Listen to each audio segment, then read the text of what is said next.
ద్వాదశ ఆదిత్యులు, ద్వాదశ జ్యోతిర్లింగాలు. ఆదిత్యుడు, ఆదిదేవుడు, ఆదిభిక్షువు, ఆది కిరణుడు. సూర్య శివ సారూప్యాలు, సర్వవ్యాపి, వ్యోమకేశుడు, దిగంబరుడు, ఇవన్నీ పరమశివుని నామాలు. భారతదేశంలో ఉజ్జయినిలో కొలువుతీరిన మహాకాళేశ్వరుడి దర్శనం పరమ పవిత్రం. సూర్యుడు కన్ను తెరవకుండానే ఆ ఆదిదేవుడికి భస్మాభిషేకం జరిగి తీరవలసిందే. వేదాంతాన్ని బోధిస్తున్న శివుడు కాష్టంలో బూడిదతో ఈ మహాదేవుడికి చేసే అభిషేకంతో సంతృప్తుడవుతాడు పరమశివుడు. ఈ సంప్రదాయం కేవలం ఉత్తర భారతదేశంలో మాత్రమే కొన్ని దశాబ్దాలుగా కొనసాగుతోంది. మరి దక్షిణ భారతీయులు అంత దూరం ప్రయాణించి అభిషేకంలో పాల్గొనటం సాధ్యమేనా? అందుకే ఆ పరమశివుడు మన దక్షిణ భారతానికి భస్మ వేగంతో ప్రయాణించి వచ్చాడు. ఆంధ్రప్రదేశ్ తూర్పుగోదావరి జిల్లా రాజమహేంద్రవరంలో పవిత్ర గోదావరీ తీరాన కొలువుతీరి ఉన్నాడు. శ్మశానవాసాన్ని ఇష్టపడే మహాశివుడు ఇక్కడ కూడా శ్మశానంలోని మహాకాళేశ్వరునిగా కొలువుతీరాడు. ఉజ్జయిని ఆలయం మాదిరిగానే ఇక్కడ సైతం శివుడు భస్మాభిషేకం అందుకుంటాడు. తెల్లవారుజామునే 4 గంటల నుంచి 5 గంటల 30 నిమిషాల వరకు పరమశివుడు లింగాకారంలో భస్మంలో తలమునకలుగుతూ ఉంటాడు. ప్రక్కనే ఉన్న శ్మశానం నుంచి ఆ రోజు ఎన్ని కాష్టాల బూడిద వస్తే అంత భస్మంతోనూ శివుడు అభిషిక్తుడవుతాడు. వైరాగ్యాన్ని, వేదాంతాన్ని ప్రబోధిస్తాడు మహాశివుడు. పుట్టిన ప్రతి ప్రాణి గిట్టక తప్పదు, గిట్టిన తరువాత బూడిద కాక తప్పదు. భస్మరూపంలో సాక్షాత్తు పరమశివుని శిరస్సున చేరటం ఎంతో అదృష్టంగా భావిస్తారు భగవంతుణ్ణి విశ్వసించేవారు. ఆలయంలో పరమశివుడితో పాటు ద్వాదశ జ్యోతిర్లింగాలు, దశావతారాలు, రామానుజులు, శంకరులు, నక్షత్ర ధ్వజస్తంభం, నవగ్రహాలు. ఆలయంలో ప్రవేశించిన వారు కనీసం 2 గంటల సమయం ప్రాంగణంలో గడిపేలా నిర్మించారు. ఈ ఆలయ నిర్మాత పట్టపగలు వెంకట్రావు గారు. సుమారు 2 ఎకరాల విస్తీర్ణంలో నిర్మితమైన ఈ దేవాలయం దక్షిణాది వారికి మరో ఉజ్జయిని అయి తీరుతుంది. గోదావరి గలగలలు, చితిమంటల చిటపటలు, ఘంటానాదం, మంత్రఘోష, ఇన్నిటితో అనునిత్యం శివుని భస్మాభిషేకం జరుగుతుంది.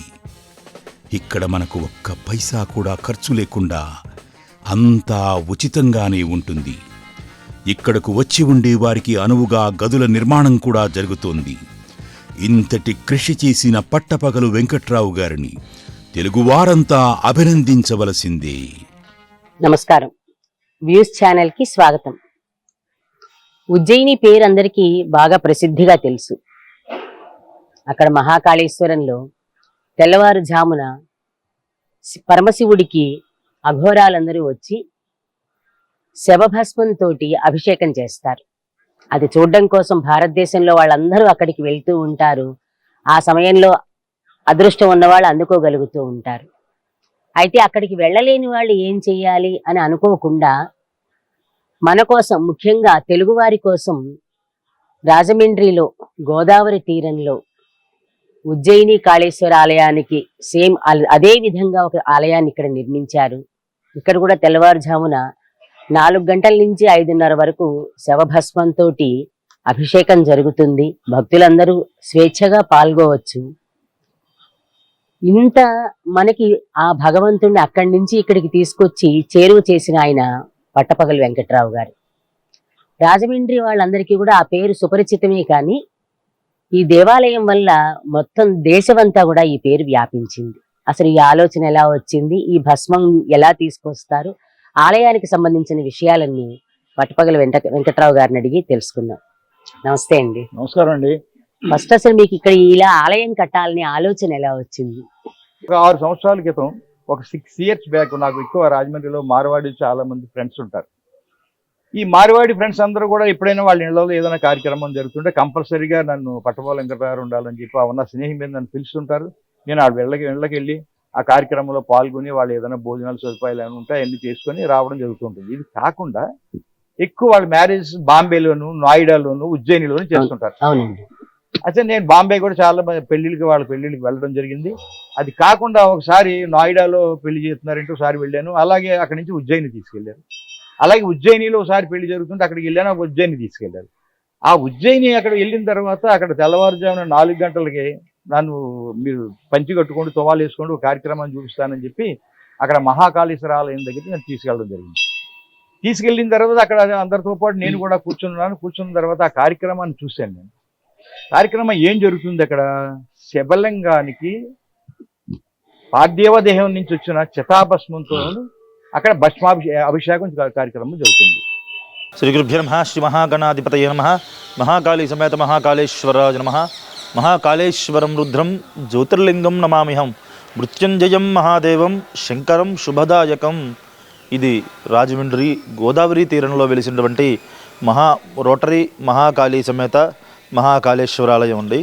ఇది ప్రతినిత్యము కూడా తెల్లవారుజామున 4 గంటలకు ఆలయం తెరిచి స్వామివారికి స్థానాది పూజా పునస్కారాలన్నీ పూర్తి చేసుకుని 4:30 నుంచి 5:30 గంటల వరకు కూడా సుమారు గంట సేపు స్వామికి చితాభస్మంతో అభిషేకం చేయడం అనేది జరుగుతుంది. ఇక్కడ విశిష్టంగా జరిగే కార్యక్రమాల్లో అది చాలా ముఖ్యమైన కార్యక్రమం.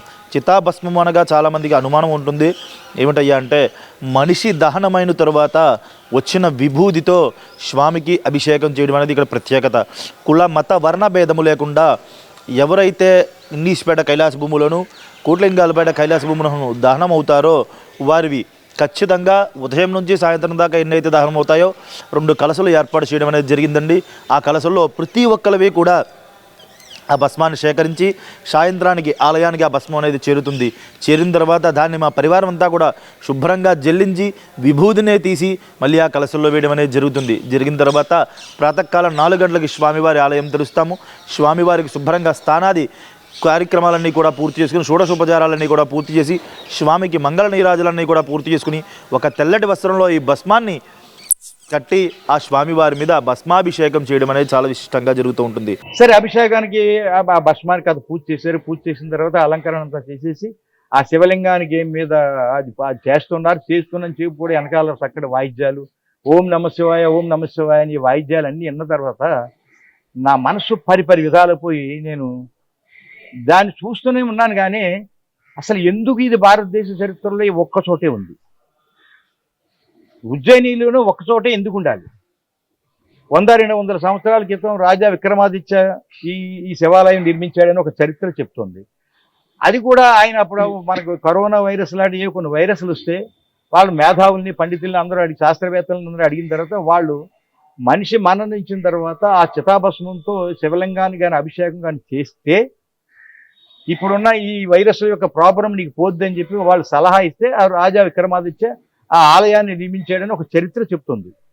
సరే, అది కట్టిన తర్వాత ఆయనకి ఆ కార్యక్రమాలన్నీ బాగానే ఉన్నాయి, అక్కడ ఏ రకమైన ఇబ్బందులు లేకుండా ఉన్నాయని చెప్పి ఆ చరిత్ర అన్న తర్వాతకి చాలా చోట్ల ఆ కార్యక్రమం ఒక అద్భుతంగా ఉందని చెప్పి అక్కడ ఆ కార్యక్రమం చూసి రావడం వల్ల చాలా పుణ్య కార్యక్రమాలు జరుగుతాయని, చాలా ఎంతో అదృష్టం ఉంటే కానీ ఈ కార్యక్రమం చూడలేరని ఈ చరిత్ర ఇలా చెప్తున్న విషయాలప్పుడు నాకు తెలిసి నేను మొదటిసారి చూశాను.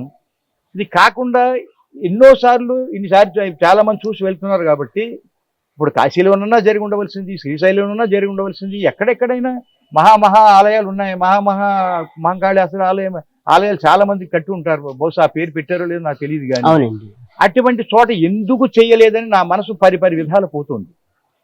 పరిపరి విధాలు పోతున్నప్పుడు నేను 2 సార్లు చూసిన తర్వాత ఇక నాకు ఎందుకో నేను పడుకున్న తర్వాత కూడా నాకు ఒకసారి మెలకు వస్తుంటే ఆలయం గురించి వస్తుంది. ఈ ఆలయాన్ని మనం ఎందుకు నిర్మించకూడదు? ఎందుకంటే అది చూసిన తర్వాత ఆ చితాభస్మంతో శివలింగానికి అభిషేకం చేసే కార్యక్రమం చూసిన తర్వాత నాకు అనిపించింది ఏంటంటే ఇక నా మైండ్ బ్లాక్ అయిపోయింది. నిమిషానికి ఏదో కొంత ఖాళీ దొరికితే ఒక ఆలోచన వచ్చిందంటే దాని గురించి ఆలోచన వస్తుంది. ఎందుకు ఇది ఇలా పదే నాకు ఆలోచన వస్తుంది, ఏంటి ఇది అసలు ఎందుకు వస్తుంది అని చెప్పి కొంతమంది నా మిత్రులు నన్ను అడిగేటప్పటికి ఏవో నువ్వు అది దాన్ని తన్మయం అని చెప్పి చూసుంటావు, అంచేత దాని గురించి అలాగే వస్తుంది, దాని గురించి ఎందుకు పెద్దగా ఆలోచిస్తామని చెప్పి సెల్వారు చెప్పారు తప్ప నాకు ఎవరు కూడా ఈ ఆలయం నిర్మించని సలహా ఇవ్వలేదు. ఎందుకంటే ఆలయం నిర్మించడం అనేది చిన్న విషయం కాదు. చాలా నాకున్న కష్టం. ఒత్తిడిలో నేను ఆ కార్యక్రమాన్ని చేసే ఓపిక కూడా నాకు లేదు అనేది వాళ్ళ ఆలోచన. సరే, బహుశా నేను అలా అనుకుంటుండగా నాకు ఓ రోజు అనిపించింది, ఎస్, మనం తప్పనిసరిగా ఒక శివాలయాన్ని నిర్మించి, అమ్మవారి ఆలయాన్ని ఒకటి నిర్మించి, మనం రోజు ఇక్కడ 30-40 వాడీలు ఈ 2 శ్మశాన వాటికలు దహనం అవుతున్నాయి కాబట్టి ఆ చితాభస్మంతో అక్కడ దహనమైన ప్రతి ఒక్కరి చితాభస్మం కలెక్ట్ చేసుకొని తెల్లవారుజామున 4 గంటలుగా కార్యక్రమం చేయడానికి ఒక శివాలయం కడదాం అని ఒక దృఢమైన నిశ్చయమైన నిర్ణయానికి వచ్చాను. నిర్ణయానికి వచ్చాక ఎవరైనా పండితులతో సంప్రదించారా మీరు? చెప్తా, అది కూడా చెప్తానండి. నా నిర్ణయానికి వచ్చిన తర్వాత నేను ఇంక ఏ ఒక్కరితోనూ సంప్రదించలేదు. ఎందుకంటే నాకు ఆల్రెడీ నేను ఎందుకు కట్టలేదని అడిగితే ఏ ఒక్కరు సరైన సమాధానం చెప్పలేకపోయారు. అది ఎందుకు కట్టలేదు అని చెప్పిన తర్వాత సమాధానం చెప్పలేనప్పుడు ఇక నేను దీని గురించి అడిగినా ఉపయోగం లేదు. కరెక్ట్ అండి. దీని గురించి అడిగినా కూడా నెగిటివ్ గానో లేదా పాజిటివ్ గానో రకరకాలు చెప్తారు. అవన్నీ నా మనసుని ఇబ్బంది పెడతాయి తప్ప, ఎందుకంటే నేను శ్మశాన వాటికలు నిర్మించినప్పుడు నన్ను అలాగే డిసప్పాయింట్ చేశారు. పైగా నువ్వు 4 ఆడపిల్లలు, నాకు 4 ఆడపిల్లలతో ఉన్నావు, 8 మనవలతో ఉన్నావు, నా హిస్టరీ అందరికీ తెలిసిన విషయమే. నీకు మగపిల్లలు లేరు, ఇవన్నీ కూడా చాలా ప్రాబ్లం ఉంటాయి, నీ ఇంట్లో ఎప్పుడు చంటి పిల్లలు ఉంటారు, ఇలాగ చెప్తూ ఉన్నా కూడా నేను ఒకటే అనిపించింది, ఒక మంచి పని చేసేటప్పుడు కొంతమంది అభినందిస్తారు, కొంతమంది డిసప్పాయింట్ చేస్తారు. ఏది ఏమైనా మన మనస్సాక్షి చెప్పింది మనం వెళ్ళాలనే ఒక ఆలోచన మేరకే ఆ శ్మశాన వాటికలు నిర్మించడం జరిగింది. అది కాకుండా ఇవాళ కూడా దీని గురించి నేను ఎవరినైనా, మీరు అన్నట్టు ఎవరినైనా అడిగితే మళ్ళీ నన్ను అదే దారిలో తీసుకెళ్తారు. ఆ దారిలో వెళ్ళడానికి నాకు ఇష్టం లేకుండా, జనరల్గా నేను ఏ పని చేసినా కూడా దానికి ఒక ముహూర్తం పెట్టడం కానీ, లేదా కొబ్బరికాయలు కొట్టడం కానీ, లేదా 10 మంది వెళ్ళడం కానీ, ఇలాంటి ఆలోచన నాకు ఏమి ఉండదు. ఇప్పుడు ఇవాళ ఈ ఆలయాన్ని కట్టానంటే ఎదురుగుండా అపార్ట్మెంట్ వాళ్ళు కూడా లోపల ఏం కట్టానో కూడా తెలియదు వాళ్ళకి. అలాగే 5 సంవత్సరాల పాటు ఈ ఆలయాన్ని నిర్మించడం జరిగింది. ఎందుకంటే అనుకున్న తర్వాత అనుకున్నదే తడవు. ఇమ్మీడియట్గా ఒకరోజు నిర్ణయించుకున్నాను, నెక్స్ట్ డే వచ్చి ఇక్కడ ఈ కైలాస భూమిలోను, ఈ రోడ్డు పక్కన ఇవాళ మనం కూర్చొని ఉన్న ఈ ఆలయంలోను, ఇది 17 ఎకరాల 52 సెంట్లు నేలలో ఈ శ్మశాన వాటిని గతంలో 2000 ఓపెన్ చేయడం జరిగింది.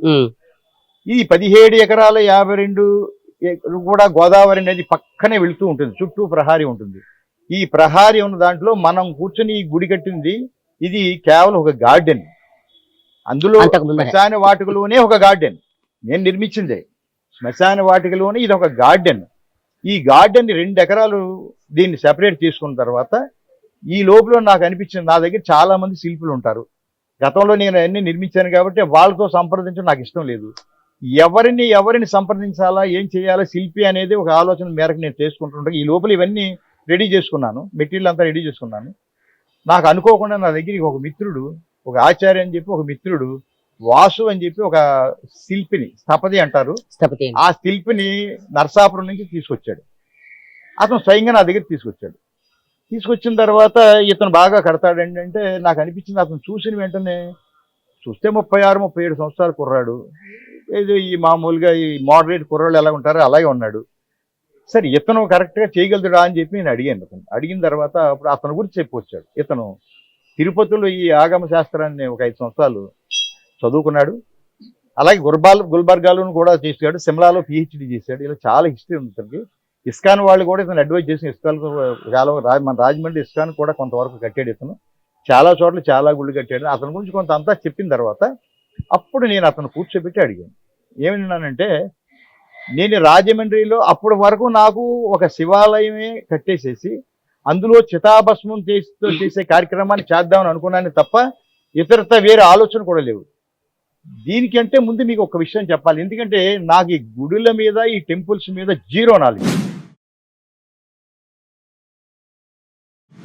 అసలు మామూలుగా మీరు నాస్తికులు కూడా కదా ఫస్ట్ లో? అంటే నాస్తికత్వం అని ఆ పదం నేను అంగీకరించిన కానీ దాని నాస్తికత్వం అనడానికి కూడా లేదు. ఎందుకంటే భగవంతుడు అనేవాడు ఉన్నాడు అని నమ్మడం నేను మొట్టమొదటి వాడిని. భగవంతుడు అనేవాడు ఉన్నాడు, ఖచ్చితంగా ఉంది, ఒక divine power is there, otherwise ఈ సృష్టి ఇలా ఉండదు అని గాఢంగా నమ్మే వ్యక్తిని నేను. దాన్ని మనం నాస్తికత్వం అంటే కుదరదు. ఎందుకంటే 24 గంటలు భగవంతుడా భగవంతుడా భగవంతుడా అనే తిరిగే ఆలోచన లేదు నాకు. ఒక టెంపుల్కి వెళ్ళి లేదు పూజలు చేసుకుందామని కానీ, వ్రతాలు చేసుకుందామని కానీ, పొద్దున్నే దండం పెడదామని కానీ ఈ ఆలోచన లేదు నాకు. సేవ చేస్తూ ఉంటారు నా మానవ సేవ పని ఏదో నా రకంగా. పని నేను ఇప్పుడు నా పని నేను చేసుకుంటూ వెళ్ళిపోతున్నాను. మానవ సేవే మాధవ సేవ అన్నట్టుగా డ్యూటీ ఇస్ డివినిటీ కూడా ఉంది కదా. అలాగే నా పని నేను చేసుకుంటూ వెళ్ళిపోతుంటాను. తెల్లవారుజాము 4 గంటలకు బయటకు వస్తాను, పనులు చేసుకుంటాను. రాత్రి 11 గంటల వరకు నా పనులు పూర్తి చేసుకుంటాను. మళ్ళీ ఏదో నేను తినడం, నా పని, నా బిడ్డలు, నా గొడవ ఇవన్నీ చూసుకుంటాను. మళ్ళీ నా పనిలోకి వెళ్ళిపోతాను. నాకు ఇతరత్ర యావిగేషన్ నాకు ఎప్పుడూ లేదు.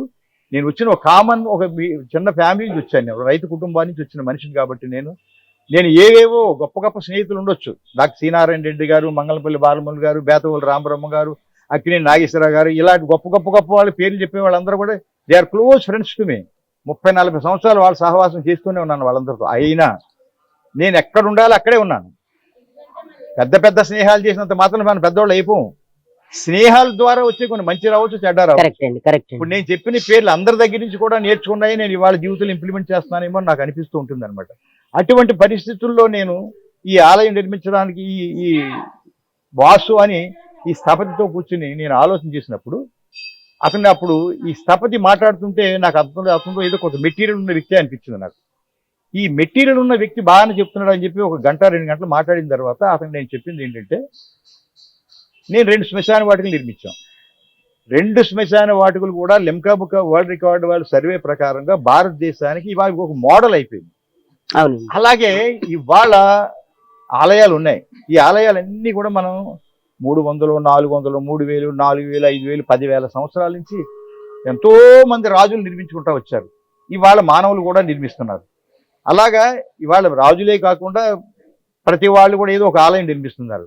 బట్ మన అందరికీ తెలిసిందే, ఒక ఆలయం ఉందనుకుంటే ఏదో ఒక ఆలయానికి ఒక 20 అడుగులు, 50 అడుగులు, 25 అడుగులు కడతారు హైటు.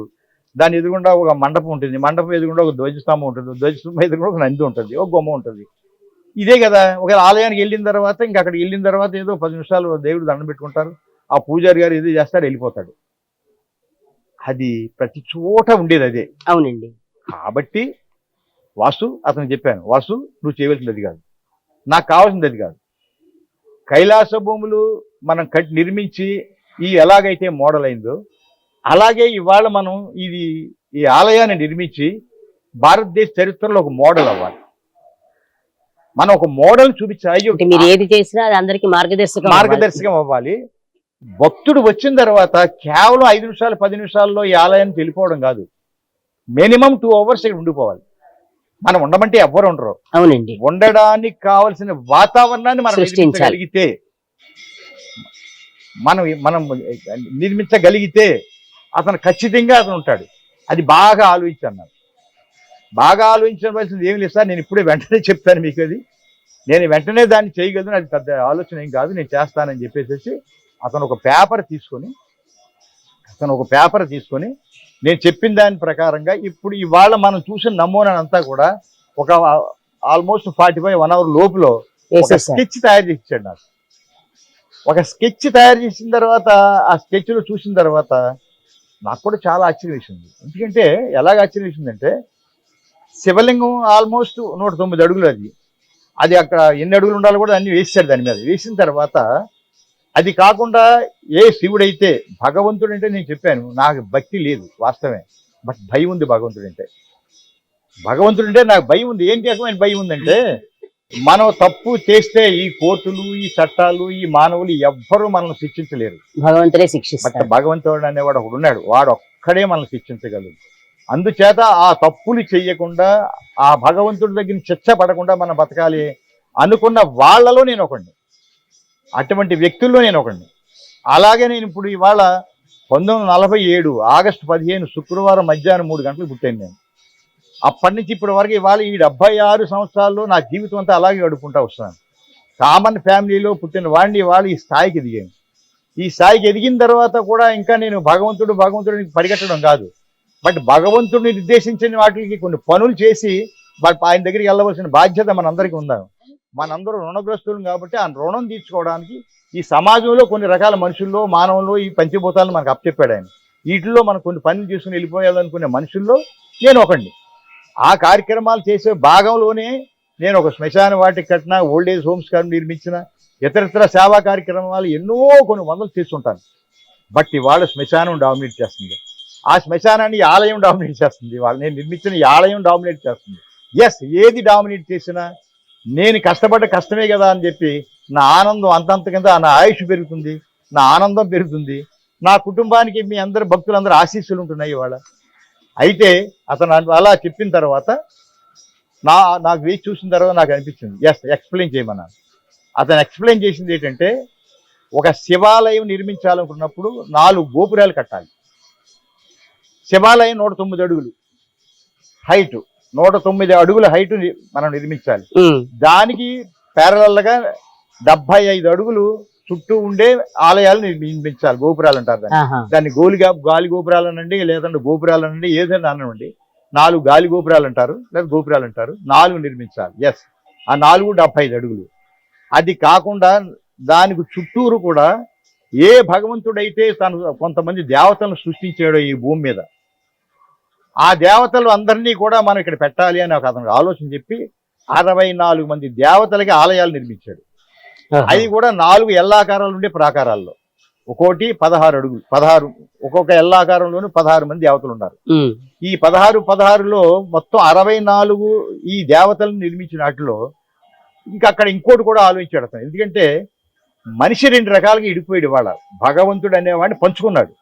మనం సమాజంలో చూస్తూనే ఉన్న ఈ మాట వాడడానికి తప్పేం అనిపించట్లేదు నాకు. ఎందుకంటే వాళ్ళ విష్ణుమూర్తే భగవంతుడని ఒకడు, శివుడే భగవంతుడని ఒకడు. ఆయన ఒక అడ్డానామం ఒక ఆయన పెట్టుకుంటారు, నిలువునామం ఒక ఆయన పెట్టుకుంటారు. వీళ్ళిద్దరూ సంఘర్షించుకుంటున్నారు. వీళ్ళిద్దరూ కనీసం కనబడితే కూడా కొబ్బరికాయలు కొట్టడానికి అక్కడ గొడవ పడతానే ఉంటారు. అటువంటి పరిస్థితుల్లో మా దేవుడు గొప్పవాడు, మా దేవుడు గొప్పవాడు అంటే ఏ దేవుడు అనేవాడిని అనేది మరి మళ్ళీ దేవుడు ఒక్కడే అంటారు, ఆ దేవుడు మా దేవుడు అంటారు. ఇలాంటివి మనం వింటూ ఉన్నాం. సమాజం నిండా ప్రతి చోట చూస్తూ ఉన్నాం. దేవుణ్ణి కూడా మనిషి పంచుకునే స్థాయికి ఎదిగిపోయాడా నాకు కూడా అప్పుడప్పుడు అనిపిస్తుంది. నాకే కదా, అందరికీ అనిపిస్తుంది. కానీ దాన్ని ఎలా చేశారంటే, దీని అద్వైతము 32, ద్వైతము 32. అలాగా శివుడికి సంబంధించి 32 ఆలయాలు, విష్ణుమూర్తికి సంబంధించి 32 ఆలయాలు దానికి వేసిన తర్వాత ఎక్కడెక్కడ ఏం పెట్టాలి అని ఖచ్చితంగా ఇమ్మీడియట్గా అక్కడ పేర్లు కూడా రాసేసాడు. అది అయిపోయిన తర్వాత నేను చెప్పాను, 2 ఎకరాల నేలలో మనం కడుతున్నాం అనేది. 2 ఎకరాలకి సరిపడగా స్కెచ్ వేశాడు. ఆ 2 ఎకరాలకి కూడా అతను ఏ రకమైన యాంగిల్లో ఇంజనీరింగ్ సెక్షన్ ప్రకారంగా అతను యాంగిల్లో ఖచ్చితంగా క్లారిటీ ఇలాగ నాకు అర్థమయ్యేలాగా వేశాడు. సరే, ఈ ఆలయాలు గోపురాలు ఓకే. గర్భాలయంలో 109 అడుగులు నిర్మించిన గర్భాలయానికి 4 మండపాలు పెట్టాడు. జనరల్గా ఇందాక మనం మాటలో అనుకున్నామమ్మా, ఒక మండపే ఉంటుంది. కానీ ఇక్కడ 4 మండపాలు పెట్టాడు. ఈ 4 మండపాలకి కాకుండా మండపం ఎదురుగుండా కూడా మళ్ళీ ఏం పెట్టాడు, 4 నందులు గారు ముందు 4 బలిపీఠాలు పెట్టాడు, 4 త్రిశూలాలు పెట్టాడు, 4 నందులు పెట్టాడు. అది కాకుండా ఆ డిస్టెన్స్ లో మళ్ళీ 4 గుమ్మాలు పెట్టాడు. ఇది గర్భాలయాన్ని 4 గుమ్మాలు, యువత 4 మండపాలు, 4 బలిపీఠాలు, 4 సోలాలు, 4 నందులు, 4 గుమ్మాలు, చుట్టూ 4 మళ్ళీ 4 ఉన్నాయి ఇలాగా.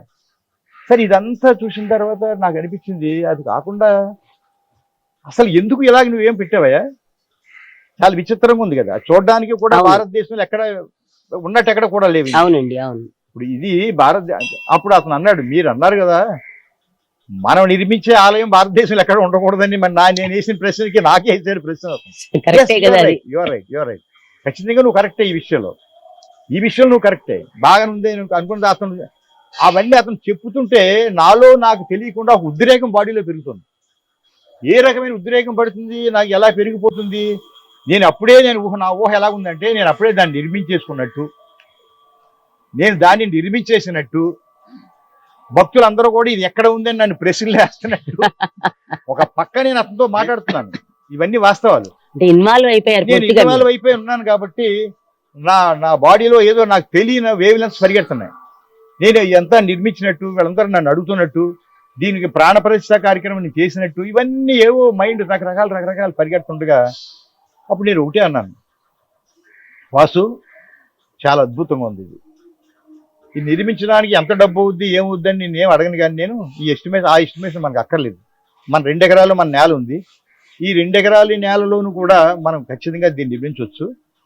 కానీ ఇక్కడ ఒకటి, మనం భారతదేశంలో నమూనాలే కట్టగలుగుతున్నాం. ఇందులో అనుమానం లేదు. బట్ మనకి భూమికి దిక్కులు 4, అవును, దాన్ని కూడా మనం అన్వయించుకోవచ్చు. మన ఆలయానికి ప్రాకారాలు 4 అని, 4 దిక్కులు 4 దిక్కులు.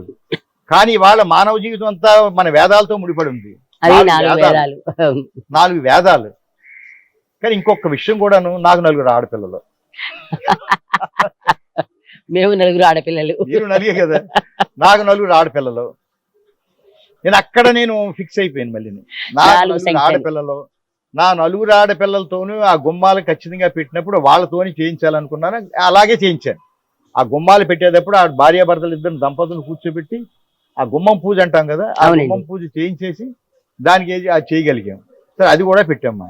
అయిపోయింది. అలాగే నిర్మించిన తర్వాత ఎంత అద్భుతంగా ఉంటుందని చెప్పి వెంటనే అతన్ని చాలా అభినందించి, ఎస్, దీన్ని ఇమీడియట్గా మొదలు పెడతానని చెప్పి అనుకోకుండా వెంటనే ఒక బోరు వేయించేసి అతన్ని ఒక్కోటి నిర్మాణానికి కావాల్సిన అగ్రిమెంట్ కూడా రాసుకున్నాను. అదే రోజు దేనికి ఎంత అవుద్ది ఒక్క రోజులో కంప్లీట్ అయింది ఈ విషయం అంతా.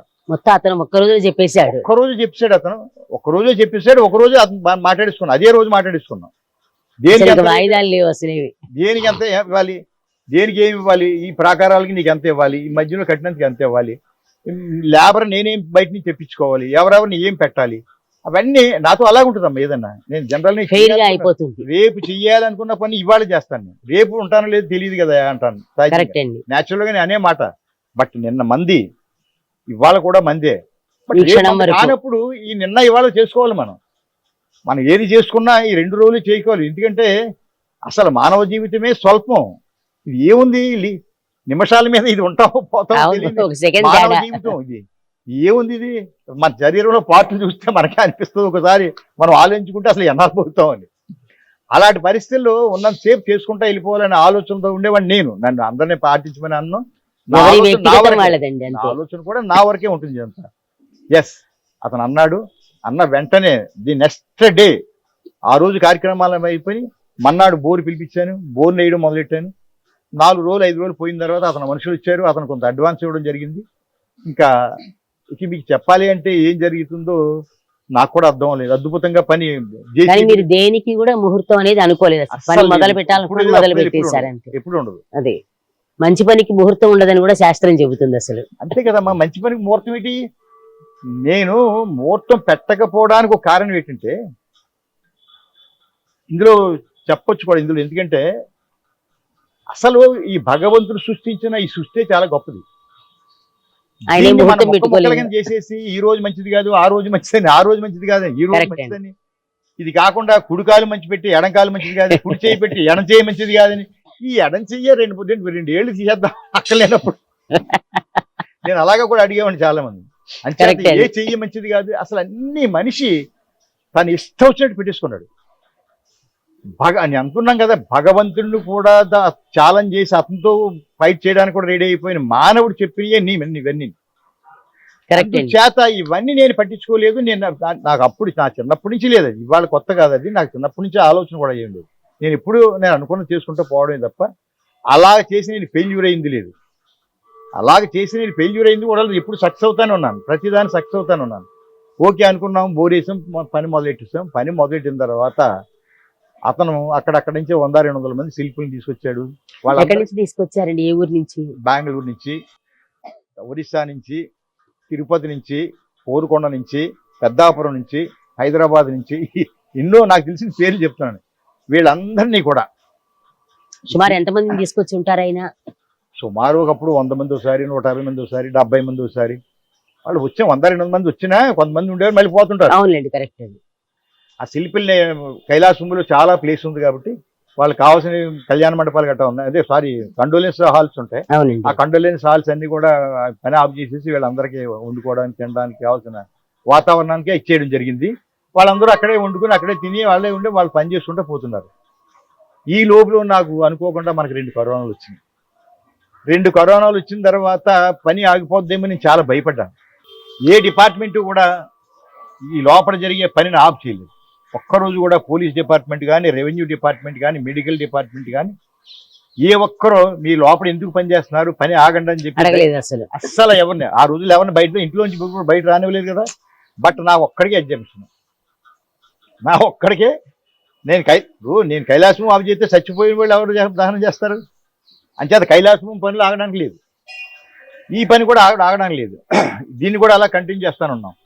ఇది కాకుండా కరోనాకి సంబంధించి జనం రోజు నాకు తెలిసి నా దగ్గర రికార్డు ప్రకారంగా 80 బాడీలు 90, 100 బాడీల వరకు రోజు కాల్చేవాడిని. నేను దానిలో నిమగ్నం అయిపోవాల్సి వచ్చింది. ఎందుకంటే భారతదేశ చరిత్రలో హైయెస్ట్ బాడీలు నా దగ్గరికి వచ్చినాయని అనుకుంటున్నాను. దానికి సపరేట్గా ఒక యార్డు పెట్టి, అది కాల్చడానికి కూడా మనుషులు దొరికేవారు కాదు. దొరకకపోతే వాళ్ళని బయట ఎక్కడి నుంచో ప్లాట్ఫామ్ మీద పడుకున్నవాడిని, అక్కడ ఇక్కడ ఉన్నవాడు ఎవరెవరినో రకరకాల మనుషులు తీసుకొచ్చి అది కాల్చడం మొదలుపెట్టాను. 3 నెలలు 4 నెలలు అలాగ చేసి అదొక పని. 2 కరోనాలో కూడా నన్ను సగం తినేసింది. కానీ దేవాలయం పని ఆగలేదు. దేవాలయం పని అయితే ఆగలేదు. ఈ ఆలయం పని ఆగకుండా ఈ 2 కరోనాలు పక్కన నడుపుతున్నాను, పక్కన రెగ్యులర్గా 2 శ్మశాన వాడు ఆయన నడుపుతుండాలి. ఇక్కడ 100-200 మంది శిల్పులతో ఈ కార్యక్రమానికి కావాల్సిన మెటీరియల్ అందించాలి. ఎలా జరిగిందని ఒక మాట నేను చెప్పలేను. ఎందుకంటే చాలామంది డొనేషన్లు ఇవ్వడానికి సహకరించేవారని ప్రయత్నం చేశారు, కానీ నేను ఎవరి దగ్గర ఏమీ తీసుకోలేదు. ఏ రకమైన సహాయం లేకుండా కింద పడి మీద పడి మొత్తానికి దీన్ని నిర్మించడం జరిగింది. ఒక అద్భుతమైన నిర్మాణం అయిపోయింది. వీటికి ఇప్పుడు ఇవన్నీ ఎక్కడి నుంచి తెప్పించారండి? అంటే ఇది ఏమంటారు, పాలరాయిలా ఉన్నాయి చూడడానికి, అసలు ఏంటి అసలు అవి? మీరు చూడడానికి పాలరాయి లాగా ఉన్నాయి అంటున్నారు, అవి పాలరాయే, చూడడానికి కాదు అది. అదే అందుకనే కన్ఫర్మ్ పాలరాయి. ఎందుకంటే ఎక్కడి నుంచి తెప్పించారని రంగురంగులు ఇవన్నీ కూడా ఆలయం ఎప్పుడైతే మొదలు పెట్టానో, నేను 3-3.5 సంవత్సరాలు అనుకున్నాను, 5 సంవత్సరాలు పట్టింది, కొద్ది తక్కువగాను. ఇవి నేను ఏ రోజైతే ఈ ఆలయాలు మొదలెట్టానో 1 నెల 2 నెలలు 3 నెలల తర్వాత ఈ వాస్తుతోనే స్కెచ్లను వేయించుకొని, మీకు పైన ఒక బొమ్మ కనబడుతుంది చూడండి, అదే బొమ్మ కింద ఉంటుంది. ఆ పై బొమ్మలన్నీ కూడా వాస్తు శిల్పి తయారు చేసిన తర్వాత వాటికి ఫోటోలు తీసుకుని దాని నమూనాలు తీసుకుని సేమ్ అవే తయారు చేశారు. అవే పాలరాయితో మళ్ళీ రాజస్థాన్ జైపూర్లో తయారు చేయించడం జరిగింది. అందుచేత మీకు ఇవాళ అవన్నీ కూడా చూసిన వాళ్ళు ప్రతి ఒక్కరు కూడా ఒక్కసారి రాగానే మొత్తం ఆ రౌండ్ అయ్యేటప్పుడు 1:30-45 నిమిషాలు పడుతుంది వాళ్ళు స్లోగా ప్రయాణం చేసి. అవునండి, అన్ని చూసుకుంటూ చూసుకొచ్చినారు. బయటకు వచ్చిన తర్వాత ఇంకో 15-20 నిమిషాలు ఇవి అన్ని పడతాయి. గర్భగుడిలోకి వెళ్ళిన తర్వాత ఒక 25-30 నిమిషాలు అయిపోయి 25-30 నిమిషాలు అయిపడుతుంది. ఆల్మోస్ట్ 2 అవర్స్ ఒక భక్తుడు ఇక్కడికి వచ్చిన తర్వాత 2 అవర్స్ తనకి తెలియకుండా టైం ఇక్కడ స్పెండ్ చేసి వెళ్తున్నాడు. అలా బలవంతంగా తెలియకుండా ఉండేలాగా మనమేం బంధించలేదు. అది భక్తుడిని కూడా ఆలయమే 2 గంటల పాటు ఇక్కడ బంధించి, ఆ తర్వాత కూడా వాళ్ళకున్న వైబ్రేషన్లన్నీ బాడీ నిండా నిమ్మర్స్ అయిపోయిన తర్వాత నా దగ్గరికి చాలా మంది వచ్చి ఈ బొమ్మలు మాతో మాట్లాడుతున్నాయని అక్కడ అంటారు. ఒకటి. రెండోది ఏంటంటే మా పిల్లలకి వెంకటేశ్వర స్వామి సాయిబాబా తప్ప ఇంకేం తెలియదు వాళ్ళకి. అలాంటిది ఇవాళ 100 మంది దేవుళ్ళని మీరు మా పిల్లలకి ఆలోచన పెంచుకొని పరిస్థితి తీసుకొచ్చారు. పేర్లు చదివి అడుగుతారు కదా. అక్కడ QR కోడ్ ఉంది. ఆ QR కోడ్ కానీ తీసేసుకుంటే వాళ్ళు ఇంగ్లీష్లో తెలుగులో మొత్తం ఆ హిస్టరీస్ అని వచ్చేస్తాయి పిల్లలకి. ఆ సెల్ ఫోన్లో చూసుకుంటే చదువుకోవచ్చు, మొత్తం అంతా చదువుకోవచ్చు. దాన్ని కూడా అరేంజ్ చేశాను నేను. పైగా ఇవాళ మోడరేట్గా ఉన్నాను. ఎందుకంటే వృద్ధులు ఉన్నారు, ఇవాళ వీల్ చైర్లు కావాలి, 4 వీల్ చైర్లు పెట్టాం. వృద్ధులు ఏ రకంగా ఉండాలి, పిల్లలకి ఏ రకంగా కావాలి, పెద్దలకి ఏ రకంగా కావాలి, ఈ ఆలయానికి వచ్చిన తర్వాత ఇంకా భారతదేశంలో ఇంక ఎక్కడికి వెళ్ళక్కర్లేని ఆలయాలన్నీ మనం నిర్మించాలని ఆలోచన మేరకు మనం అనుకున్నాం కాబట్టి అయ్యే నిర్మాణం. ఇవాళ ఈ ఆలయాలన్నీ కూడా ప్రతి ఒక్కరినే స్పందింపజేస్తున్నాయి, వాళ్ళని నిలబెట్టేస్తున్నాయి, వాళ్ళకి ఆనంద బాష్పాలు వచ్చేలా చేస్తున్నాయి. ఈ ఆలయంలో ఉండే అనుకున్నది సఫలమైనట్లే 100, 200, 300, 500, 1000 అసలు ఎంత నేను అనుకున్న దానికి ఎన్ని వందల వేల రెట్లు అయిందో నేను కూడా ఊహించి చెప్పలేను. అంత ఎక్కువైంది. అది నేను చెప్పే మాటలు కాదు, భక్తులనే వాళ్ళే అంటారు కదా, వాళ్ళ అనుభూతి. భక్తులనే మాటలు ఇవన్నీ కూడా నేను అన్నాయి కాదు, భక్తులనే మాటలు. అలాగా అది జరిగిపోతూ ఉంటుంది. ఈ లోపల అది నేను ఈ 64 విగ్రహాలు రాజస్థాన్లో తయారు చేసిన తర్వాత మిగిలిన ఇంకా శివలింగం కానీ, బలిపీఠం కానీ, ఈ నందులు కానీ, ఈ ధ్వజస్తంభాలు కానీ ఇవన్నీ కూడా తిరుపతిలో తయారు చేయించారు. తిరుపతిలో ఇటువంటి భారతదేశ చరిత్రలో ప్రతి వాళ్ళు కూడా ఎక్కడైనా ఏమైనా కావాలంటే తిరుపతి వచ్చి చేయించుకుంటారు. తిరుపతిలో కూడా మహాబలిపురంలో దొరికే గనుల్లో దొరికే రాయే కావాలి. మహాబలిపురంలో దొరికే గనుల్లో దొరికే ఆ రాయిని తీసుకొచ్చి తిరుపతిలో ఇచ్చి అక్కడ తయారు చేయించాను. అక్కడ తయారు చేయించిన తర్వాత ఇప్పుడు ఇవాళ చూడండి శివలింగం అద్భుతంగా, ఇంత గొప్ప శివలింగం ఎక్కడా లేదని ప్రతి వాళ్ళు కూడా ప్రశంసిస్తారు. 9 అడుగుల శివలింగం అది. ఆ 9 అడుగులు 3 అడుగులు భూమిలో ఉంది, 3 అడుగులు పానిమట్టంలో ఉంది, మీకు పైన 3 అడుగులు కనపడుతుంది. అవునండి. మీకు 9 అడుగులు శివలింగం కనపడుతున్నట్టే కనిపిస్తుంటది. ఆ శివలింగాన్ని ఇవాళ మనం చూడడానికి కూడా లోపలికి వెళ్ళిన తర్వాత ఒక్కసారి అలంకరణ అయిన తర్వాత ఆ భక్తులు ఏ రకమైన తన్మయం చెందుతున్నారని నేను చూస్తున్నాను. ఎందుకంటే ఈ 64 ఉపాలయాలు చూసి వాళ్ళు ఒక రకంగా తన్మయం చెందుంటున్నారు, ఆ వైబ్రేషన్స్ వస్తున్నారు. లోపలికి వచ్చిన తర్వాత ఇంకా ఆ తన్మయం చెంది మళ్ళీ స్పృహలోకి రావాలంటే అరగంట 30 గంట పడుతుంది వాళ్ళకి. అయితే ఇక్కడ చిన్న సందేహం, ఇప్పుడు మీరు ఇలా చుట్టూరా ప్రదక్షిణ చేసేలాగా పెట్టించారు కదా, ఓకే. ఇప్పుడు అక్కడ సమతామూర్తిది కట్టించారు హైదరాబాద్ లో, వాళ్ళు కూడా సేమ్ ఇలాగే పెట్టారు అది. అంటే ఇక్కడి నుంచి నమూనా తీసుకున్నారా, మీకేనా ఆలోచన ఉందా? వాళ్ళ నమూనా నేను తీసుకోలేదు, ఇక్కడ నుంచే వాళ్ళు నమూనా వాళ్ళది కూడా తీసుకోలేదు. వాళ్ళు కూడా ఇలాగే పెట్టారు, ఇలా తిరిగేలాగా. వాళ్ళు కట్టే టైంకి నా కట్టే టైంకి ప్యారలల్ గా జరిగిందేమో కానండి. చాలా మంది చెప్తున్నారు అక్కడ అంటే ఒక సమతామూర్తి ఒకటే ఉంటది అక్కడ, పైన సమతామూర్తి ఉంటుంది. ఇట్లా నడుచుకుంటూ వెళ్ళేటప్పుడు ప్రసిద్ధ దేవాలయాల నమూనాలు కట్టారు. నేను చూడలేదు అనుకోండి. కంచి, తిరుపతి, శ్రీరంగం అట్లా ఒక్కొక్కటి అలా పెట్టుకుంటూ అదే ఇలాగే నడుచుకుంటూ వెళ్తాం. దానికి కూడా అది చూసిన వాళ్ళు చూస్తే చాలా మంది చెప్తుంటారు.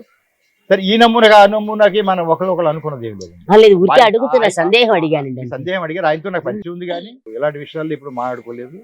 నేను నా ఆలోచన మేరకే కట్టింది ఇవన్నీ కూడా. సరే ఈ శివలింగం లోపలికి వెళ్ళడం విషయంలో, ఎందుకంటే ఈ మండపం కట్టేసిన తర్వాత శివలింగం ప్రతిష్ఠ చేయవలసిన పరిస్థితి వచ్చింది. ఆ ప్రతిష్ఠ చేయడానికి ఇంకా 3 రోజులు 4 రోజులు ఖచ్చితంగా టైం ఉంది. ఈ 4 రోజుల్లో కూడా శివలింగం లోపల పెట్టాలి.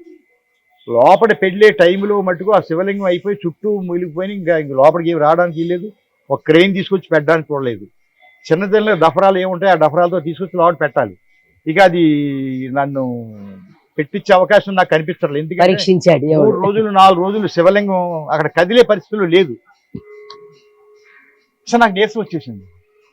ఇంత ఉత్సాహంగా కట్టాను, ఇంత అద్భుతంగా కట్టాను, ఈ శివలింగం గర్భగుడిలోకి వెళ్ళట్లేదు ఏంటి? చాలా మంది వచ్చారు 3 రోజులు కూడా, చాలా మంది వచ్చారు, చాలా మంది ప్రయత్నం చేస్తున్నారు. నేను ఎవరెవరో లోపల పంపించగలరు తీయగలరు అనేది వాళ్ళ మిషన్ తెచ్చి ప్రయత్నం చేస్తున్నారు. ఇక ఆఖరికి నాకు వచ్చేసి ఒక ఈవినింగ్ నైట్ అయిపోయింది, ఇంకా 2 రోజులే ఉంది, ఒక 2 days ఉంది. ఇంకా అది ప్రతిష్టా కార్యక్రమం 2 days ఉంది. దానికి కావాల్సిన బ్రాహ్మలు, అరేంజ్మెంట్స్, సామాన్లు అన్నీ కొనేసి అన్ని రెడీ చేసి పెట్టేస్తున్నాను. దానికి సంబంధించిన బ్రాహ్మలు కూడా నాకు కూడా వాళ్ళు కూడా ఇక్కడ వచ్చి ఉంటున్నారు.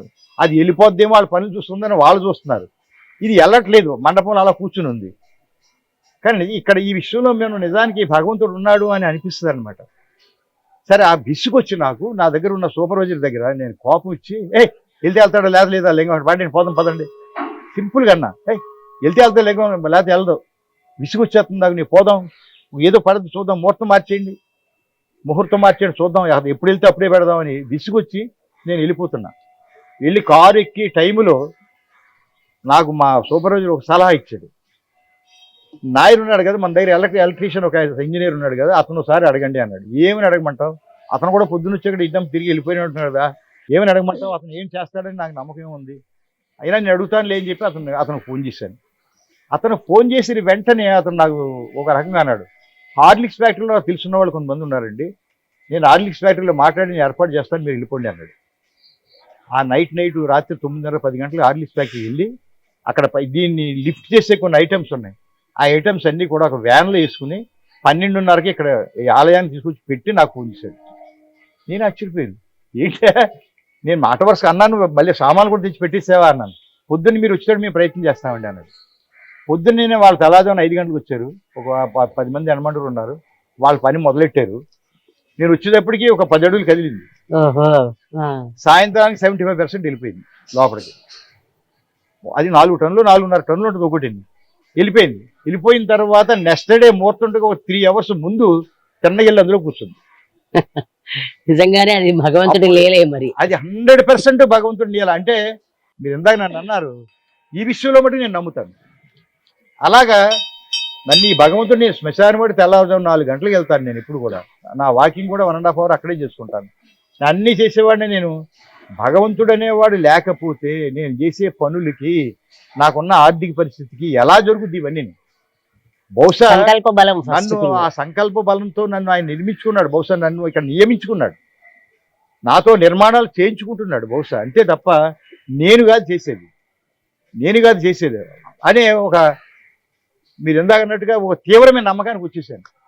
ఎందుకంటే ఖచ్చితంగా భగవంతుడు అనేవాడు నాతో చేయించుకుంటున్నాడు, ఇంకా ఎన్ని చేయించుకుంటాడు. ఈ దేహం ఈ సైకిల్ ఈ భూమి మీద ఉన్నంత సేపు నాతో ఇలా చేయించుకుంటానే ఉంటాడేమో పనులు, నా పనులు మానేసేసి మొత్తం. ఇంకా నాకంటూ పని ఉంది, ఆయన పని.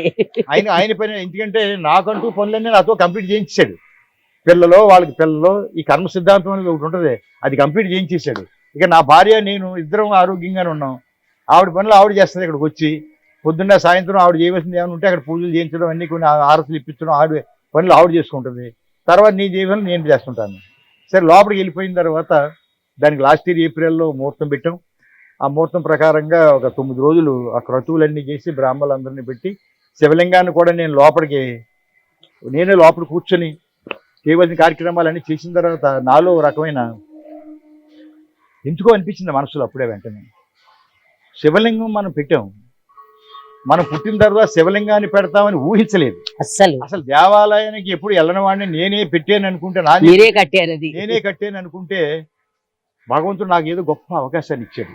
చరిత్రలో 100 సంవత్సరాలున్నా 1000 సంవత్సరాలున్నా పట్టబోలు వెంకటరావు గారు నిర్మించారు.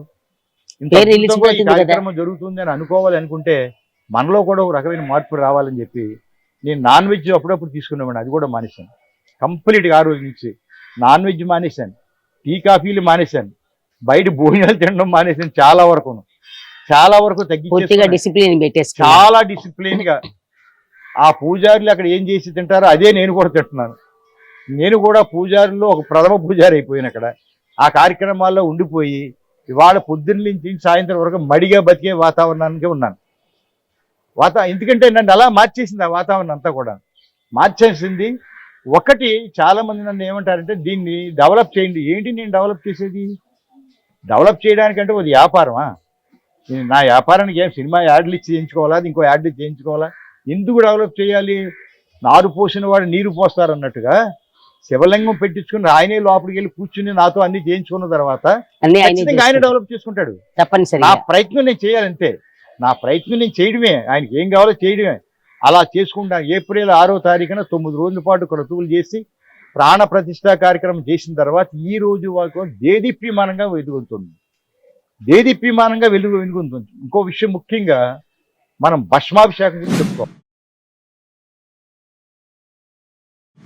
అది ఎక్కడి నుంచి తెస్తారు, ఎట్లా, దానికైనా పద్ధతి ఉందా? అదే తెల్లవారుజామున 4 గంటలకి ఆలయం ఓపెన్ అవుద్ది. ఈ 4 గంటలకి ప్రారంభించిన ఈ ఆలయం భస్మాభిషేకంతో ఓపెన్ అవుద్ది. ఈ భస్మాభిషేకం కోసం కేవలం ఈ ఆలయం, ఈ మహాకాళేశ్వర ఆలయం నిర్మించడానికి గల కారణం భస్మాభిషేకం. అది చేద్దామని ఆలోచన మేరకే మొదలెట్టింది, ఈ రకంగా తయారైంది. అయితే ఆ భస్మాభిషేకానికి ఎందుకంటే మీకు ముందుగా చెప్పాను నేను, రెండు శ్మశాన వాటికలు నిర్మించాను. ఆ 2 శ్మశాన వాటికలు 30-40 వాటిలు దహనం అవుతూ ఉంటాయి.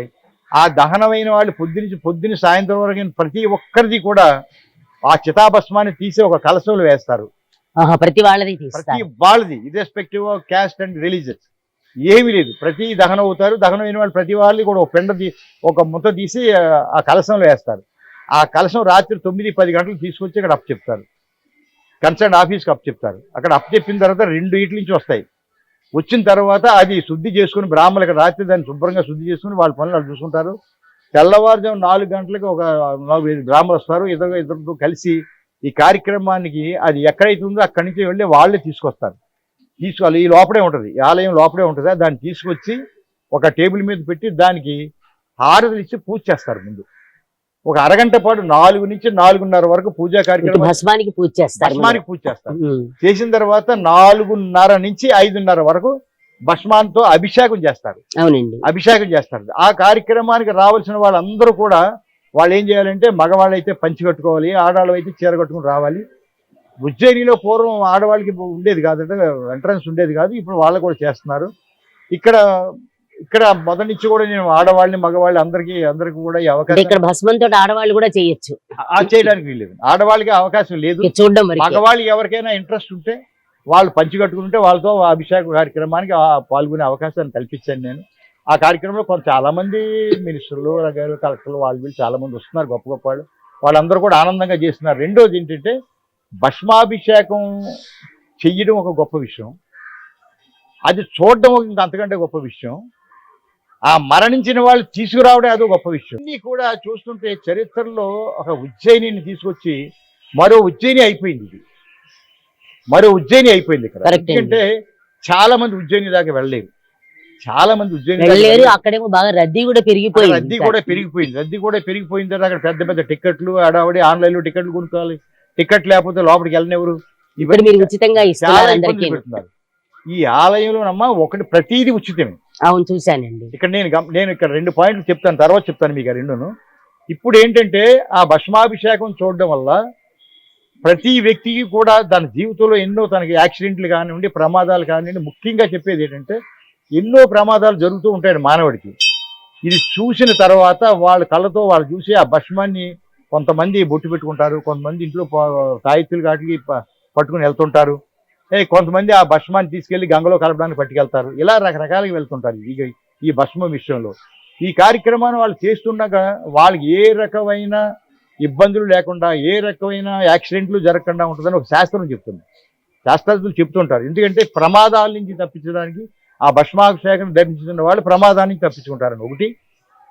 అదే కాకుండా అప్పటి వరకు ఆ కుటుంబంతో ఏమైనా కష్టాలు ఉంటే ఆ కష్టాలు కూడా పోతాయని ఒకటి. వాళ్ళకి ఏమైనా కొన్ని కోరికలు ఉంటే కోరికలు కూడా నెరవేరుతాయని ఒకటి. ఇలాగా కొన్ని శాస్త్రవేత్తలు చెప్పే కార్యక్రమాలకి భక్తులు కూడా చాలా మంది వచ్చి వాళ్ళ కార్యక్రమాలు చేసుకుంటారు. ఇప్పటికే సంవత్సరం కూడా అవ్వలేదు కాబట్టి అవునండి, ఇప్పుడిప్పుడే అభివృద్ధి చెందుతూ ఉంది. అందరికీ తెలుస్తుంది. ఇప్పుడిప్పుడే అభివృద్ధి కార్యక్రమాలు చెందుతూ ఉంది. అది ఇంచేత ప్రతి ఒక్కరిని నేను కోరుకునేది ఏంటంటే ప్రతి వాళ్ళు కూడా జీవితంలో ఒక్కసారి రాజమండ్రి వచ్చి ఈ భస్మాభిషేకాన్ని చేసుకోవడం కూడా చూడాలి. భార్య భర్తలతో వచ్చి చూడాలి. వాళ్ళ అవకాశం ఉంటే ఆ భస్మాభిషేకం చేసుకోవాలని చెప్పి నేను కోరుతున్నాను. ఎందుకంటే ఇక్కడ కూడా రాజస్థాన్ నుంచి కూడా వచ్చిన వాళ్ళు చాలా మంది ఉన్నారు, శ్రీకాకుళం నుంచి వచ్చిన వాళ్ళు ఉన్నారు, బాంబే నుంచి వచ్చిన వాళ్ళు ఉన్నారు, చాలా మంది వస్తున్నారు. ఒకప్పుడు నైట్ హోటల్స్ లో ఉండి ఈ కార్యక్రమాన్ని దేశం వెళ్ళిపోతున్నారు. అది కూడా ఇంకోటి ఏంటంటే చాలా మంది మరణించింది వెంటనే తీసుకొచ్చి రాజమండ్రిలోనూ దహనం చేసుకుంటున్నారు. అవునండి, మా కైలాసంలోనే దహనం చేసుకుంటున్నారు. కారణం ఏంటంటే ఈ చితాభస్మం అక్కడి నుంచి తప్ప వేరే చోట నుంచి తీసుకోదు. కేవలం మీ వాటిలలో కేవలం ఆ 2 కైలాసములో దహనమైన వాళ్ళే తీసుకుని చేస్తారు తప్ప వేరే వాళ్ళు ఎవరు చేయరు. ఆ చేయకుండా ఉండడం మూలంగా చాలా మంది వస్తున్నారు ఇక్కడ. ప్రతి వాళ్ళు కూడా రాజమండ్రి వచ్చి ఇక్కడే దహనం చేయించుకొని ఎక్కడెక్కడి నుంచి ఉంటే అంబులెన్స్లో తీసుకొస్తున్నారు. అవంతా ఈ కార్యక్రమం జరుగుతుంది. ఆ తర్వాత 5:30కే కంప్లీట్ హారతులు ఇచ్చేసి ఆ చితాభస్మంతో జరిగిన కార్యక్రమాన్ని క్లోజ్ చేసిన తర్వాత అక్కడి నుంచి దాన్ని పరిశుభ్రం చేయడానికి ఒక అరగంట శుభ్రం చేసిన తర్వాత ఇంకా అభిషేకాల కార్యక్రమం జరుగుతుంది. బయట వాళ్ళందరూ భక్తులందరూ కూడా అప్పటికే లైన్ లో ఉంటారు. భక్తులందరికీ కూడా అభిషేకాల కార్యక్రమాలు జరుగుతాయి. ఈ అభిషేక కార్యక్రమాలు అనగా వాళ్ళు పాలు, తేనె, నీళ్ళన్నీ తెచ్చుకుంటారు. వాళ్ళు స్వయంగా వాళ్ళే అభిషేకం చేసుకోవాలి. ఇందులో బ్రాహ్మణ పాత్ర ఏమి ఉండదు. చాలా చోట్ల నేను గమనిస్తాను, మనం ఏమైనా పాలు ఇస్తే తీసుకెళ్ళి వాళ్ళే స్వయంగా చేసుకోవచ్చు. వాళ్ళే చేస్తారు. ఇక్కడ ఏది ప్రతి ఒక్కటి కూడా వాళ్ళు స్వయంగా భక్తులు స్వయంగా చేసుకునే అవకాశం ఇక్కడే ఉంది. అది కాకుండా శివలింగాన్ని స్పర్శించుకుని కూడా వెళ్ళొచ్చు. ఈ 2 అవకాశాలు పెట్టాం. శివలింగం దగ్గరికి మనం వెళ్ళగలదుమా అని భక్తుడు ఎప్పుడు ఉండే పరిస్థితిని అది పక్కన పెట్టే వాళ్ళ శివలింగం దగ్గర చూసి స్పర్శించుకునేలాగా వాళ్ళు ముట్టుకునేలాగా పెట్టాం. అది కాకుండా అభిషేకం వాళ్ళు సొంతంగా చేసుకునేలాగా పెట్టాం. అది దానికి ఏ రకమైన ఫీజులు వగేరాలు ఏమీ లేవు. అంచేత ఇక్కడ చాలా మంది అడుగుతుంటారు టికెట్ ఏమన్నా. అసలు ఇక్కడ లేనిదే టికెట్. ఇక్కడ టికెట్లు వగేరాలు ఏమీ లేవు. ఒక పాదరక్షలకే టికెట్లు అంటారు, తర్వాత ఏమో పార్కింగ్ టికెట్లు అంటారు, ఎంట్రన్స్ టికెట్లు అంటారు, అభిషేకాల టికెట్లు అంటారు, ఆలయాన్ని అభివృద్ధికి డబ్బులు కట్టండి, మీరు ఎంతో కొంత కట్టాలి అంటారు, మీరు చందాలు ఇవ్వాలంటారు. వచ్చిన ప్రతి వాళ్ళని కూడా పిండుతారు. భక్తుడు ప్రతి వాళ్ళకి కూడా జరిగేది ఒక ఆలయానికి వెళ్తే మన పర్స ఖాళీ చేసుకుని ఇంటికి రావాలి. కానీ ఈ ఆలయానికి వచ్చిన ఎవరైనా సరే ఎలా తెచ్చుకున్న పర్స అలాగే ఇంటికి వెళ్తుంది. ఈ ఆలయంలో గొప్పదనం అదొకటి ఖచ్చితంగా మీరు ఆలోచించాలి. ఎందుకంటే మీరు అందరికి తెలిసి మీరు చూస్తూనే ఉన్నారు. అందుకు కొంత భక్తులు చాలా మంది విపరీతంగా రావడానికి కారణం. ఇక్కడ ఒక మధ్యలో ఒక చిన్న సందేహం అండి. ఇప్పుడు అంటే మీరు భస్మం గురించి చెప్పారు కాబట్టి దానికైనా కొలత అంటూ ఉందా? ఇంత భస్మం అయినా కొలత ఏమి లేదండి. ఎందుకంటే ఆ 40 బాడీలది వస్తుంది కాబట్టి అది ఎంత ఉంటే అంత చేసేస్తారు. అంతా మొత్తం చేసేస్తారు. మన్నా మరుసటి రోజుకు ఉండదు. మొదటి రోజున ఏ రోజు జరిగిన భస్మానికి ఆ రోజు. ఎందుకంటే ఈ భూమి ఉన్నంతసేపు మరణాలు ఉండవు, మనిషి ఉన్నంతసేపు మరణాలు ఉంటాయి. ఇది రాజమండ్రిలో ఇది జరుగుతుంది అనేటప్పటికి ఎప్పుడు కైలాసంలో మరణాలు ఉంటాయి. ఏ రోజుని 10-30 వాటిని తగ్గవు. ఇప్పుడు నేను ఇప్పటికి 22, 23, 24 సంవత్సరాలు చేస్తున్నాను. 30 సంవత్సరాల క్రితం మొదలెట్టాను ఇవన్నీ చూస్తున్నాను కదా. అవునండి. అసలు అందులో అంచేత ఆ ధైర్యంతో నేను కట్టాను దీన్ని. అంచేత నేను అనుకున్న కార్యక్రమాన్ని సక్సెస్ అయ్యాని ఒక ఆనందం ఒకటి. ఇది కాకుండా లాస్ట్ టైం శివరాత్రి మేము ఓపెన్ చేయలేదు, కొన్ని వేల మంది వచ్చారు. సరే రెగ్యులర్గా పండగలు కానీ శనివారం ఆదివారం సోమవారం కానీ ఎక్కడి నుంచో బస్సులు రావడం కానీ ఇవన్నీ రెగ్యులర్గా ఇంచుమించు ఒక 100 సంవత్సరాలు 50 సంవత్సరాల ఆలయాలు కొన్ని గొప్ప ఆలయాల్లో ఎంత రష్ అయితే ఉంటుందో అంత రష్ ఇక్కడ ఇప్పుడు ఇవాళ కూడా ఉంటుంది. సంవత్సరం అయిన మనం ఓపెన్ చేసే సంవత్సరం కూడా కాకపోయినా కూడా ఆ రష్ ఇక్కడ కూడా ఉంటుంది. ఇప్పుడు ఇక్కడ ఉండడమే కాకుండా ఇక్కడ జరిగే కార్యక్రమాలకు వచ్చినప్పుడు ప్రతి ఒక్కరు చాలా మంది కూడా మాకి మంచి జరిగిందండి, మా అమ్మాయి వివాహం కోసం పెట్టుకున్నాం, భగవంతుడు మా అమ్మాయి వివాహం వెంటనే అయిపోయిందని ఇలాంటివన్నీ చెప్తున్నప్పుడు నాకు కూడా చాలా ఆనందం అవుతుంది. ఎస్, నేను సక్సెస్ అయ్యాను. ఏ భగవంతుడినైతే నా చేతులతో ప్రతిష్ఠించానో ఆ భగవంతుడి భక్తులందరినీ కూడా ఆదరిస్తున్నాడు. ఇవాళ భక్తుల్ని మనం జాగ్రత్తగా చూసుకోవాల్సిన బాధ్యత మనకు ఉంది. భక్తులు లేకపోతే భగవంతుడే లేడు, భగవంతుడు లేకపోతే భక్తులు ఉండగలరు. అవునండి. బట్ భక్తులు లేకపోతే భగవంతుడు లేడు. అలాగే నేను దేవుడు గొప్పవాడే నా విషయంలో నేను దేవుడు గొప్పవాడే, కానీ భక్తులు లేకపోతే దేవుడు ఎక్కడ ఉన్నాడు? దేవుడు ఉనికి పోతుంది, దేవుడు ఉనికే పోతుంది. అవును. అని చేత ఏంటంటే ఇవాళ భక్తులకి నేను ప్రాధాన్యం ఇచ్చి ఏ భక్తుడికైనా సరే ఇక్కడ వచ్చిన వాళ్ళు ప్రతి వాళ్ళు కూడా వాళ్ళే చిన్న తప్పులు చేసినా ఇంకోటి చేసినా కూడా వాళ్ళని క్షమించేసి ఇక్కడ ఏం రాగం పెట్టకండి. కొంతమంది రకరకాల మనుషులు, అందరూ రాగం ఉండరు, కొంతమంది దెబ్బలాడతారు, కొంతమంది తిరగబడతారు. అవునండి. ఏదేదో ఉంటాయి అన్నిటిని కూడా నేను సమర్థించుకుంటూ ఏ ఒక్కరిని కష్టపెట్టకుండా పంపుతున్నాను. వాళ్ళు ఈ భక్తులే వెళ్ళి కొన్ని వేల మంది భక్తులు పంపిస్తున్నారు. అంతే కదా, అదే క్యాన్వాసింగ్, అదే పబ్లిసిటీ. మీరు ఎక్కడ కాగితాలు వేయక్కర్లేదు అసలు ఇవాళ కాగితాలు ఎత్తే ఎన్ని వేయాలి నేను. పెట్టే ప్రసాదాలు ఉంటాయి, కొంతమంది ప్రసాదాలు వాళ్ళే డొనేట్ చేసేసి మా వాళ్ళు ఇవాళ పుట్టినరోజు మా వాళ్ళ పేరున ప్రసాదం పెట్టండి, ఇవాళ ఇంకోళ్ళు ఇవాళ మా పెళ్లి రోజు మా ప్రసాదం పెట్టండి, మా నాన్నగారు పుట్టినరోజు ప్రసాదం పెట్టండి అని వాళ్ళే కొంత డొనేషన్ ఇచ్చి రాసుకొని ప్రసాదం తయారు చేసి పెడుతుంటారు. అవన్నీ రెగ్యులర్ గా జరుగుతూనే ఉన్నాయి. నేను మొదటిసారి శివరాత్రికి శివరాత్రి మనం వచ్చిన శివరాత్రికి ఎలా ఉంటుందని చెప్పి నా అరేంజ్మెంట్స్ అని నేను పక్కాగా చేసుకున్నాను. ముందు శివరాత్రి కొంచెం ఇబ్బంది అయింది నాకు, అప్పుడు నేను ఓపెన్ చేయలేదు, కొత్తగా మొదటి శివరాత్రి కాబట్టి అనుకున్నాను. కానీ ఒకటండి, ఊహించని జనం లాగా అనుకుంటే మొన్న శివరాత్రి ఊహించని జనం తెల్లవారుజామున 1 గంట నుంచి మరుసటి రోజు 3 గంటల వరకు 1,00,000 మంది పైన వెళ్ళి ఉంటారు. నా రిపోర్ట్ కాదు, పోలీస్ రిపోర్టులు, బయట వాళ్ళ రిపోర్టులు. 30-40 వేల మంది లోపల రావడానికి దారిలోకి వెళ్ళిపోయారు. 30-40 వేల మంది. నాకు ఇంత విశాలంగా ఉన్నా కూడా అలా అయింది. ఇంత విశాలంగా ఉన్నా కూడా రావడానికి వచ్చినా దర్శించుకుని వెళ్ళాలి కదా అందరూ. ఇంకా లైన్లో నాటిలోను పోలీసులు 270 మంది నేను వాలంటీర్లు పెట్టి 270 మంది నేను వాలంటీర్లు పెట్టాను. పోలీసు 30-40 మంది బహుశా పోలీసులు ఉన్నారు, వాళ్ళు కూడా డిపార్ట్మెంట్ కూడా సహకరించింది. ఈ సందర్భంగా డిపార్ట్మెంట్ని చాలా అభినందించాలి. ఎందుకంటే వాళ్ళు పాపం రాత్రులు పగలు ఆ 2 days కూడా ఇక్కడ చాలా కష్టపడ్డారు. వాళ్ళు చాలా కష్టపడి ఏ రకమైన ప్రాబ్లం లేకుండా చేశారు. అయినా చాలా మంది భక్తులకి దర్శనం జరగలేదు. వాళ్ళందరూ మరుసటి రోజు 3వ రోజు వచ్చారు.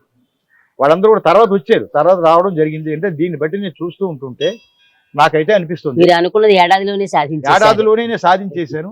సాధించడం అంటే నేను అనుకున్న దానికంటే 1000 రెట్లు ఎక్కువ సాధించాను. ఇక్కడ ఈ ఆలయం ఎప్పటికైనా ఒక అద్భుతమైన క్షేత్రం అయిపోతుంది. నా జీవితం ఎంతకాలం ఉంటుంది, నేను ఎంతకాలం చూస్తాను దీన్ని అది కాదు, కానీ మీరు అలా చిరస్థాయిగా ఉంటారు గుడి రూపంలో. మీ ఆలోచన పోరు, అది ఖచ్చితంగా అవ్వచ్చు. ఎవరైనా ఏదైనా నేనే కాదు, ఎవరు చేసినా పనితోటి నిలబడి చేశాను కాబట్టి నేనే, నాకు ఆ రకమైన అభినందనలు భక్తుల దగ్గర నుంచి వస్తుంటాయి. కానీ రాజమండ్రి ప్రజలకి నేనైతే చెప్పగలను, ఒక అద్భుతమైన 2 శ్మశాన వాటికలు నిర్మించి భారతదేశంలో ఒక చరిత్ర సృష్టిస్తే, ఇవాళ ఇంత గొప్ప ఆలయాన్ని, మహాకాళేశ్వర ఆలయాన్ని నిర్మించి మరో చరిత్రను మళ్ళీ మనం ఉజ్జయిని తీసుకొచ్చి మరో చరిత్ర సృష్టించగలిగాము. రాజమండ్రి ప్రజల యొక్క ఆశీస్సులతో, భారతదేశం యొక్క భక్తుల యొక్క దీవెనలతో ఈ ఆలయం ఇంకా ఇంకా ఇంకా అభివృద్ధి చెందాలని చెప్పి నేను కోరుకుంటూ, ఇంకేమన్నంటే మీ ప్రశ్నలు వేయండి. ఇంకొకటి, మీరు నక్షత్రాలకు సంబంధించిన ఒకటి స్తంభం పెట్టారు. దాని వెనకంటే నక్షత్రాల పేర్లు వాళ్ళకి తెలియాలన్నా ఆలోచన ఎవరిదండి? యాక్చువల్ గా ఆ నక్షత్రాలకు సంబంధించి పెట్టింది దేనికంటే, ఆ నక్షత్రాలు ఉన్నవాళ్ళు ఆ రోజు అది అంటించుకోవచ్చు, అది దీపారాధన పెట్టడానికి. ఇప్పుడు ఇవాళ మృగశిర నక్షత్రం ఉందండి, వాళ్ళు ఆ మృగశిర నక్షత్రం ఎక్కడైతే ఉందో అక్కడ దీపం పెట్టుకుంటారు. అంటే కొన్ని పైదాకా ఉన్నాయి కదా, మరి ల్యాడర్ తో అంటించవచ్చు. అవునా? సరే సరే, ఆ సిస్టమ్ కూడా అరేంజ్ చేస్తారు, ల్యాడర్ తో అరేంజ్ చేసుకోవచ్చు. అదేమి ఇబ్బంది ఏం లేదు. అది కొంత టైం పడుతుంది అది ఓపెన్ చేయడానికి. అవి కూడా ఓపెన్ చేసిన తర్వాత ఆ కార్యక్రమాలను భక్తులు అదే అవుతూ ఉన్నాయి, నెమ్మదిగా అవుతూ ఉంటాయి కదా ఒకటి ఇంకా ఒకటి. దీనికి ఇంకా చాలా కార్యక్రమాలు ఇప్పుడు ల్యాబొరేటరీస్ అని కట్టాము, వంటశాలలు కడుతున్నాం, అలాగే నిత్యాన్నదానానికి కావాల్సిన ఏర్పాట్లు చేస్తున్నాం. రూమ్స్ ఏమైనా మీకు ఆలోచన ఉందా? ఉందండి, రూమ్లు కూడా కడుతున్నాం, ఆల్రెడీ తయారవుతున్నాయి. అవి కూడా ఒక 3-4 నెలల్లో కొన్ని రూములు తయారైపోతాయి. అంటే వచ్చిన వాళ్ళకి ఉండాలనే కోరిక కూడా ఉంటుంది కదా. ఉంటుందండి. అందులో మీరు గోదావరి ఒడ్డుని కట్టారు. అవి ఉన్నాయి, అవి తయారు చేస్తున్నాం, అవి కూడా రెడీ అవుతున్నాయి.